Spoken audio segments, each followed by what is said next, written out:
Paryż, tak znany, fotografowany na miliony sposobów, z kolejkami pod wieżą Eiffla. Czy jednak może mnie zaskoczyć? Czy pomiędzy budynkami mniejszych muzeów, wspomnieniami Marii Skłodowskiej-Curie i spokojnymi zakątkami znajdę swój Paryż? Cześć, witam Was dzisiaj z Paryża. Będziemy zwiedzać dzisiaj troszkę inaczej. Nie będzie wieży Eiffla, oprócz tego, że może ją tutaj chwilkę widać trochę z tyłu. Będzie bardziej spokojnie, klimatycznie. Będziemy głównie w dzielnicy Łacińskiej i jej okolicach. I zobaczymy, jakie ciekawe miejsca uda nam się zobaczyć. Chodźcie, zapraszam. Większość tego pobytu w Paryżu spędzimy w dzielnicy Łacińskiej, ale znajdziemy się także na jej obrzeżach, w ogrodach luksemburskich.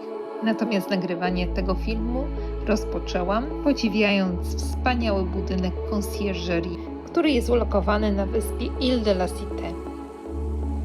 Pierwsze miejsce, które zwiedzimy i które chciałam odwiedzić już od dawna, to Panteon.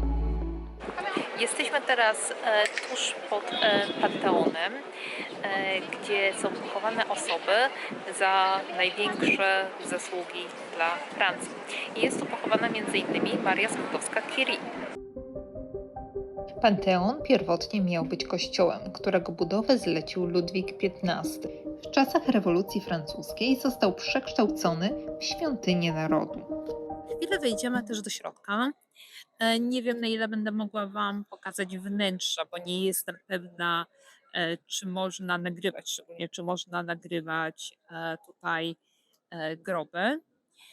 Wiem, że w środku zobaczymy też m.in. grób Josephine Baker i inna ciekawostka, oprócz grobów też można tutaj zobaczyć wahadło Foucault.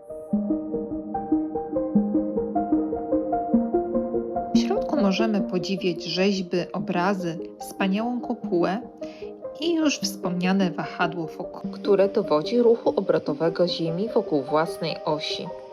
Wahadło znajduje się tu nie bez przyczyny. Było ono właśnie zaprezentowane w Panteonie w 1851 roku przez francuskiego fizyka Jeana Foucault. Gromadził się tu wtedy cały tłum widzów, którzy chcieli zobaczyć ten niezwykły eksperyment. Mimo ogromnego sukcesu, wahadło zostało zatrzymane tego samego roku, w grudniu. W 1995 roku natomiast zostało zamontowane tu na stałe.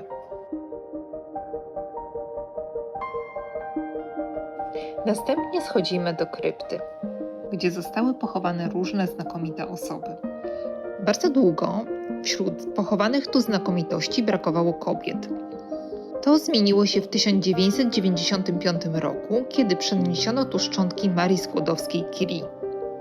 Od tamtego czasu dołączyły do niej 4 inne znane kobiety, m.in. Josephine Baker. I po wizycie muszę przyznać, że warto było przyjść tutaj. Jest to niesamowite i w pewien sposób naprawdę poruszające miejsce. Maria Skłodowska-Curie została pochowana w Panteonie, ale za życia przebywała także dość blisko niego.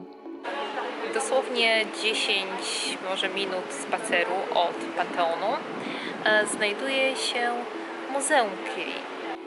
W tym właśnie miejscu dawniej mieściło się laboratorium i biuro Marii Curie-Skłodowskiej, a także Ireny Curie-Joliot.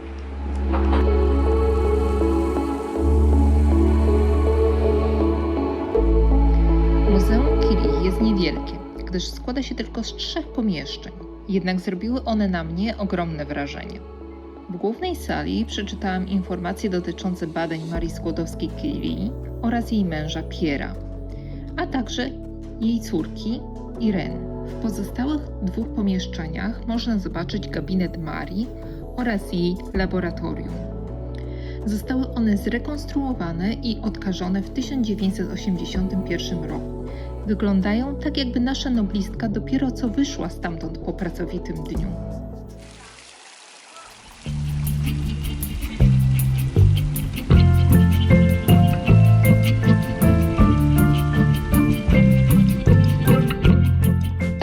zwiedzaniu czas na chwilę przerwy i coś słodkiego. Oczywiście Paryż słynie ze wspaniałych cukierni, ale jest bardzo gorąco, więc zdecydujemy się na lody. Jesteśmy w ogrodach luksemburskich, a lody kupiłyśmy w lodziarni Amorino. I można powiedzieć, że są bardzo dobre, chociaż akurat może do najtańszych nie należały. Ja wzięłam sobie kokosowe i gruszkę z hibiskusem. Kokosowe akurat bardziej mi tutaj smakują. Ogrody luksemburskie nie są już w dzielnicy łacińskiej, ale są tuż obok.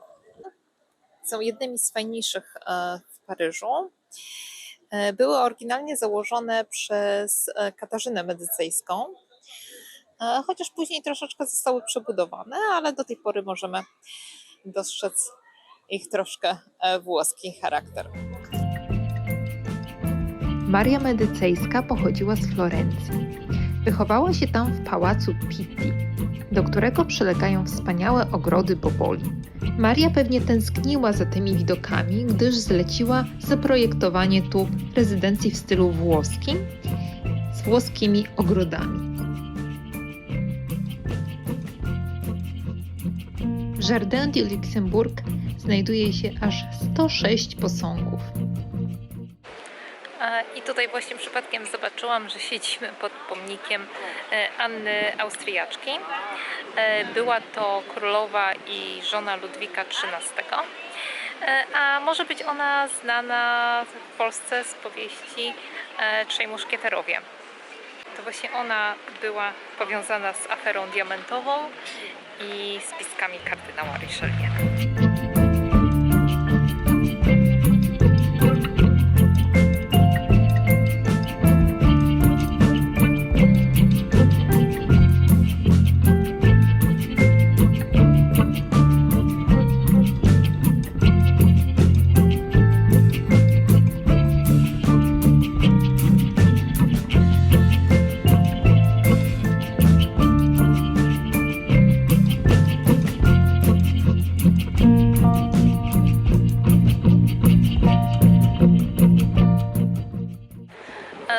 Zwiedzaliśmy już Muzeum Curie, gdzie Maria Curie miała swoje laboratorium.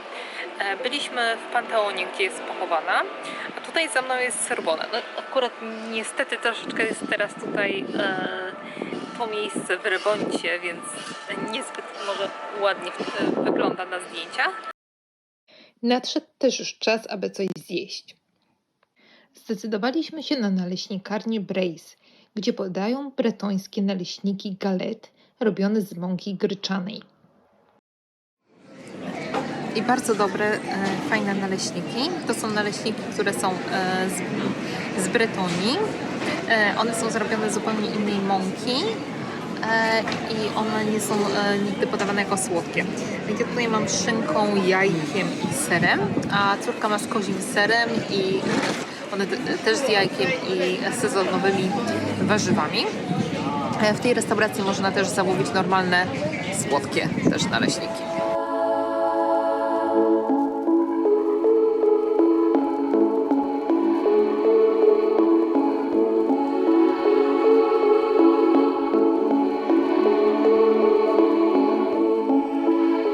Po tak pysznym lunchu zerkamy jeszcze z daleka na Ile de la Cité i wybieramy się do jeszcze jednego muzeum.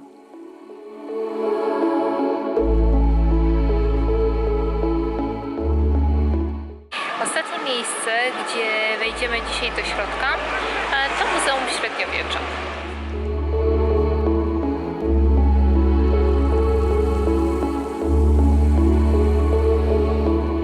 Muzeum to posiada jedną z największych kolekcji sztuki średniowiecznej, gdyż zgromadzono tutaj ponad 20 000 przedmiotów. Oczywiście nie wszystkie są w stanie być na wystawie.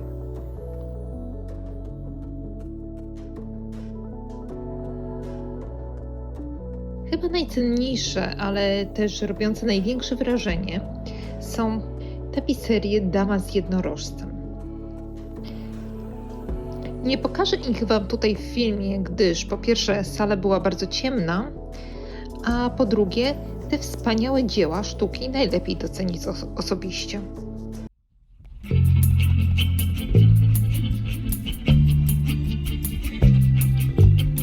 Następnego dnia rano, tuż przed naszym wyjazdem, zaglądamy jeszcze na chwilę nad nabrzeże Sekwany. Ludzie tutaj odpoczywają, biegają, jeżdżą na rowerze, jedzą lunch. My natomiast zjadamy pyszne ciasteczka z lokalnej patisserii.